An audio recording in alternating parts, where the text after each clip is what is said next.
katika Kristo Yesu. Watu hawa Baba wa rehema, leo tena wako tayari kusikia kutoka kwako Bwana.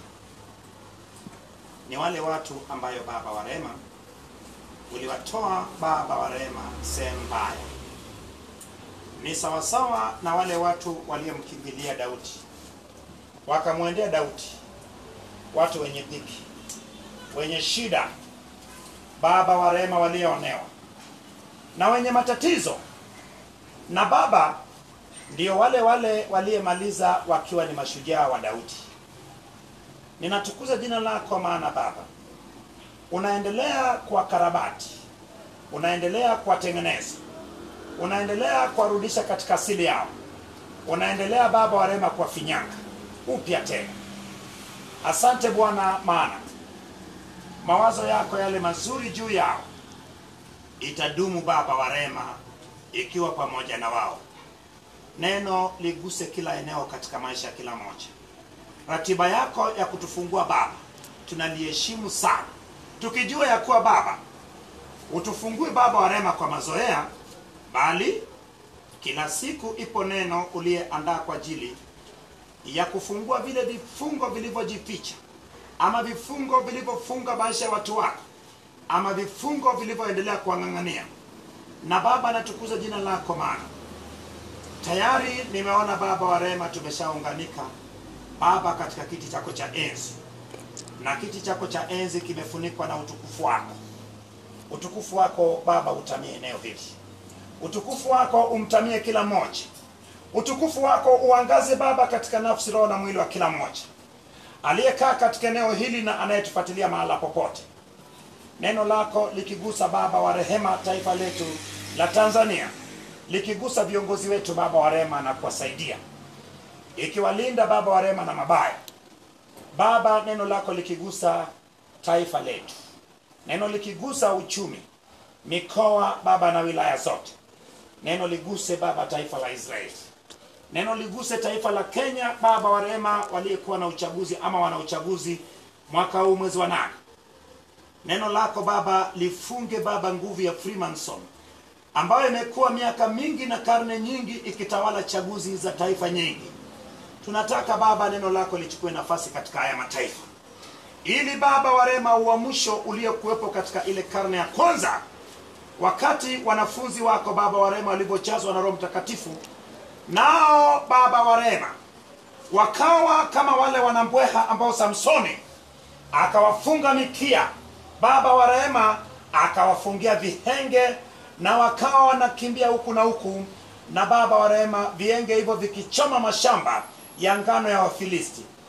Baba, moto wako wa Roho Mtakatifu uliyetufungia Baba ichome mataifa yote Baba wa rehema, ikirudisha katika ufalme wako. Asante, maana wewe ni mwema na mtakatifu, maana Baba wa rehema jina lako limetukuka kuliko majina yote, na katika jina lililotukuka kuliko majina yote, na wote tuseme amen. Amen. Basi leo tunaendelea tena tukiwa tumesalia na sura chache ili tumalize kitabu cha Mwanzo. Bila shaka wiki hii Mungu jinsi anavyoendelea kutuwezesha, tutamaliza kitabu cha Mwanzo. Jana nikawa tumeenda mpaka sura ya 40. Tukaona jinsi ambayo Yusufu akauzwa Misri na ameuzwa kwenye nyumba ya mkuu wa walinzi wa mfalme. Lakini Mungu anazidi kuwa na Yusufu pale katika utumwani, na shetani naye alikuwepo. Shetani naye akawa anamfuatilia ili avuruge mipango ya Mungu. Watu wa Mungu, shetani anakuwepo ili azuie yale mazuri ambayo Mungu amepanga kwa ajili ya maisha yako. Lakini kuwepo kwa shetani ni changamoto tu, ili ukaze mwendo kwenye kujua ama kutafuta uso wa Mungu kwa bidii. Tukaona Yusufu anamtenda mwanadamu dhambi, lakini Mungu, Yusufu anakataa kumtenda Mungu dhambi. Anaamua kukimbia na kumwachia mke wa Potifa nguo yake, lakini anasingiziwa na anaishia kwenda gerezani. Lakini Mungu anakuwa naye gerezani, anapata kibali, naye anachaguliwa kuwa kiongozi. Na pale pale wafanyakazi wawili wa mfalme wanatupwa gerezani kwa sababu zisizoelezeka ama ambao hazikuelezwa kwenye Biblia. Lakini wanapotupwa pale, mkuu wa gereza anawakabidhi mkononi mwa Yusufu. Tunaona ya kwa Yusufu pamoja na kuwa ni kiongozi, lakini alikuwa ni mtu anayejali. Pamoja na wale wote kuwepo chini yake, asubuhi akaona wale watu nyuso zao zimekunjamana, akachukua jukumu kama kiongozi wa pale kuwauliza. Lakini walipomwambia kwa sababu ya ndoto, akamwambia kuwa ni Bwana ndiye anayetafsiri ndoto. Baada ya kusema Bwana, baada ya kuaminisha kwa Bwana ndiye anayetafsiri ndoto, anaishia sasa kuambia kwa na waomba mniambie ndoto zenu. Anawatafsiria ndoto zao. Tukaishia pale alipowatafsiria ndoto zao, na siku ya tatu ikafanya nini? Ndoto ikatimia. Mwokaji akaning'inizwa juu, ina maana akainiliwa kichwa chake akauawa, lakini yule mnyweshaji akarudishwa kwenye nafasi yake. Lakini kinachonishangaza ya kuwa tumeona ndoto nyingi kwenye kitabu cha Mwanzo. Kuanzia ndoto ya kwanza tuliona kwenye Mwanzo sura ya 15. Mungu anamwendea Ibrahim kwenye ndoto na kufunga naye agano, ambayo ni jambo linalokuja kwa wakati ujao. Lakini tunaona tena kwenye ile sura ya 20, Abimeleki anaota ndoto, lakini ndoto ya wakati ujao. Maana baada ya kuota ndoto ndio sasa ikabidi aende aombewe na nabii Ibrahim, maana matumbo ya wanawake wa nyumbani kwake yalifungwa. Tunaendelea, tunaona ndoto. Hatimaye tunaona Yusufu Yakobo anaota ndoto kwenye ile sura ya 28 akiwa njiani akielekea Panda Aram, lakini ni ndoto ya wakati ujao. Tunaendelea kwenye ile sura ya 37, tunaona tena Yusufu anaota ndoto, lakini ndoto ya wakati ujao. Lakini naona kama misingi ya ndoto zile tulizoona zote ni ndoto ambayo yanahusiana na unabii. Bila shaka yawezekana ndoto kwenye maisha yetu yote yalikuwa ni ndoto yanayohusiana na unabii ya maisha yetu ambayo ni wakati ujao. Kumbe unabii mara nyingi yalikaa katika ndoto. Maana unabii wako mtu anatakiwa hata sikuambie, inatakiwa Mungu mwenyewe akupe unabii wako, lakini kupitia ndoto. Lakini imekuwaje kwa sasa hivi mtu anaota ndoto ya mambo yanayoendelea, wakati ndoto ilikuwa ni kwa wakati ujao? Ilikuwa ni kana kwamba mtu anakutabiria, anakupa unabii ya maisha yako jinsi itakavyokuja. Na Biblia imejaa. Nimejaribu kufuatilia kwenye Biblia. Suleimani ndotoni akiwa kule Hebron, na baada ya kumtolea Bwana dhabihu, anapokuwa ndotoni, Bwana anamwendea na kumwambia kuchagua unachokitaka. Anachagua anachokitaka, lakini kesho yake anafanya sherehe na kumtolea Bwana dhabihu. Kaota ndoto, lakini anamtolea Bwana sadaka ya shukrani. Kumbe ndoto zetu tunazoota inatakiwa tuanze kuchukua imani madhubuti. Ina maana unaota kabisa umejenga nyumba, ukiamka asubuhi unamshukuru Bwana, alafu unamtolea Bwana sadaka ya shukrani ya ujenzi wa nini? Wa nyumba. Kumbe natakiwa tuchukue hatua sasa hivi ili tumuonyeshe shetani ya kuwa sisi tumeshajifunza, tumeshajua kule tulikotokea. Kama tunaongozwa na Biblia, basi na ndoto zetu natakiwa ziwe kama za kibiblia. Lazima turudi kwenye Biblia, maana sisi pamoja na tunakaa hapa duniani, lakini sisi sio wa duniani. Sema pamoja na mimi kukaa duniani. Pamoja na mimi kukaa duniani. Mimi sio wa duniani. Mimi sio wa duniani. Mbona sasa tofauti ipo kati yetu na dunia? Sisi ni wa rohoni. Ndio maana watu wa Mungu, bila shaka tunahitaji leo kuangalia ndoto kwa jicho la tofauti. Ndoto zetu zote tunatakiwa turudi kwenye misingi ya jinsi Mungu alivyoumba ndoto kwenye Biblia. Ndoto zilikuwa ni unaota mambo yanayekuja. Ilikuwa ni mambo yanayoashiria mambo yajayo kwenye maisha. Yawezekana ni mabaya. Umeona tayari wale wawili ambao jana tumeona wameota ndoto, ambao ni mnyweshaji wa mfalme Farao na muokaji. Mmoja ndoto yake ilikuwa ni ndoto mbaya. Ubaya wake ulikuwa ni mabaya atafanya nini? Yatampata. Lakini ndoto nyingine ilikuwa ni ya mnyweshaji, ambayo ilikuwa ni ndoto ya yeye kurudishwa kazini. Lakini kumbuka watu wale, yule kwa nini alikuwa anaenda kuinuliwa kichwa chake juu? Ni kwa sababu kuna kosa aliyefanya. Ndio maana Yusufu akumuombea mtu yule. Ipo jambo aliyefanya. Maana kama angekuwa na haki, bila shaka Yusufu alikuwa ni mtu mwenye upendo, asingeruhusu mtu yule aende afanye nini? Akaning'inishwe. Lakini kumbuka, mara nyingi watu wengi hawajatuambia huyu muokaji kazi yake ilikuwa nini. Mara nyingi tunaambiwa ya kuwa muokaji eti kazi yake ilikuwa ni kutengeneza mikate. Muokaji kazi yake ilikuwa ni kusimamia vyakula vyote, yani mapishi ya vyakula vyote. Mnyweshaji, nilipokuwa najaribu kufuatilia, mnyweshaji alikuwa kazi yake, yule mnyweshaji alikuwa ni kiongozi wa kuonja vyakula vyote na kuinua nini, na kuchukua vinywaji, kuonja na kupelekea mbele ya mfalme. Anaonja.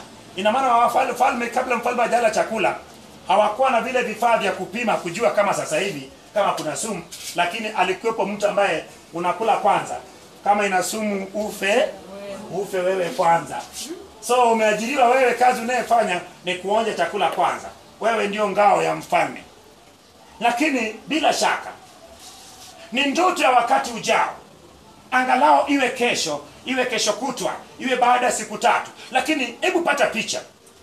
Nakwenda kuona ndoto ya mfalme nani? Nakwenda kuona ndoto ya mfalme Farao. Lakini cha ajabu, kama vishada vile vitatu iliwakilisha siku 3, vikapu vitatu viliwakilisha siku 3, kwa nini ng'ombe 7 haikuwakilisha siku 7? Kwa nini mashuke 7 hayakuwakilisha nini? Siku 7? Kwa nini ng'ombe 7 iwakilishe miaka 7? Kwa nini mashuke 7 iwakilishe miaka 7? Ndio maana ukitumia nini, njia ya kawaida kutafsiri ndoto, utapigwa chenga. Maana ni Mungu ndio aliyetoa na kusema kuwa visada vitatu inawakilisha siku 3. Makapu 3 yanawakilisha siku 3. Ng'ombe 7 inawakilisha miaka 7. Anasema hivi, usichukulie ndoto yako jinsi unavyochukulia kwa kawaida. Mara nyingi watu wameandika vitabu vya kutafsiri ndoto na shetani play part kubwa. Watu wa Mungu, kila chakula unayoota si ati baya, unayoota unakula ni baya. Yawezekana ukaona kuna watu waliambia bwana ukila chakula ndoto ni mbaya. Je, ukiona tuko pamoja, mimi nimekupa chakula na kula, je hiyo ndoto mbaya? Hujui kama neno la Mungu ni chakula cha kiroho? Kama ni chakula cha kiroho, je wewe sio roho? Ina maana hapa sasa hivi mimi nalisha roho yako. Unaweza ukaona ndotoni ya kuwa unakula kanisani, ama tunakula pamoja na mimi nakula, ukasema Bwana hapo, kaanza kuvunja na vunja kwa jina la Yesu. Vunja kwa jina la Yesu. So hii vunja hii sio kila kitu ya kuvunja. Uliwahi kuongozwa ukavunja mengine si ya kuvunja. Nitakupa ushuhuda moja, halafu niende kwenye sura 41. Watu wa Mungu, mimi Mungu amenifundisha kupitia mapito. God taught me so many things through suffering.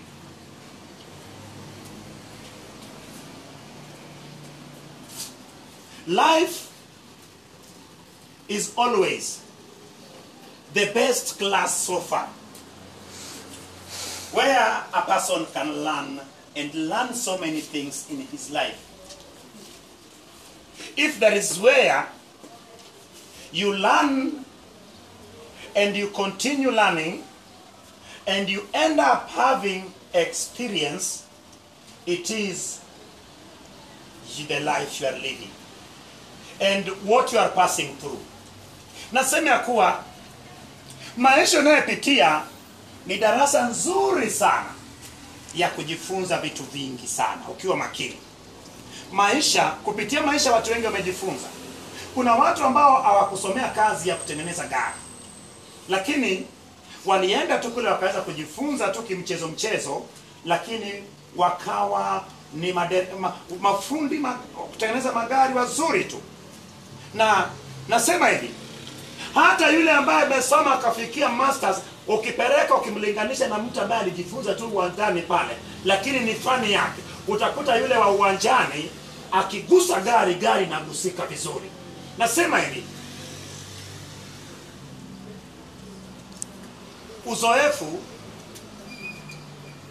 uzoefu inakuwa ni kitu muhimu sana kwenye maisha ya mtu. Kuna kipindi ambacho nilianza kufanya kazi ya uchungaji. Mimi kazi ya uchungaji nilianza kufanya kwenye kanisa moja huko, ambayo sasa hivi sisali huko. Nilitoka na niliota ndoto nyingi tu. So ilitokea siku moja, kuna kijana moja nilikuwa namuombea. Huyo kijana alikuwa ametoka Arusha. Kata kumuombea. Siku moja kijana huyo akaenda kanisani, akamkuta Faraji. Tulikuwa pamoja na Faraji, lakini Faraji akatangulia. Mimi nilikuwa najifungia ndani pamoja na nilikuwa sielewi Biblia, lakini najifungia ndani nasoma Biblia mpaka saa 6, ndio natoka saa 7 naenda kanisani. Lakini kitoka kujifungia ndani kusoma sielewi hata mstari mmoja. Lakini nikasema sielewi, naelewa, sitaki kujua. Ndio maana watu wa Mungu, just read the Bible. It is none of your business when you will know the Bible. This is none of your business. That is why me, after praying and saying amen, I always believe that it is done. It is not me doing everything. I just have to call upon the name of the Lord. Then the rest bit is to be played by God himself. Unaweza ukaomba, lakini ukishaomba yupo akutenda. Kristo atatenda. Sasa nilipoenda kanisani, nikakuta wakina Faraji wameshika, au huyo kijana na Faraji wameshika mashavu. Wana huzuni. Nikamwambia ipo nini? Wakaniambia, mchungaji. Faraji akaniambia, huyu bwana ameota ndoto, hebu bwana mueleze. Akaniambia, mchungaji, niliota ndoto. Nikamwambia, uliotaje? Akasema, niliota nimekuja hapa kanisani, nikaona umekuja na gari mpya kabisa, ambayo haijawekwa hata number plate. Nikamwambia ehe. Akaniambia, ilikuwa gari kila mtu anaitamani. Nikamwambia kawaida. Sema basi, nikatoka usingizini. Anasema, bwana, sasa kilichotokea hapa, nilipokuwa namhadithia Faraji, walikuwa napita wachungaji wawili wa ngazi ya juu. Wakasikia nikimwambia Faraji, wakaja karibu, wakasema, "Leo unasemaje?" Nikawaelezea, akasema, "Hiyo ndoto ni mbaya, hebu vunjeni." Huyo kijana na Faraji wakaanza kuivunja. Wanaivunja.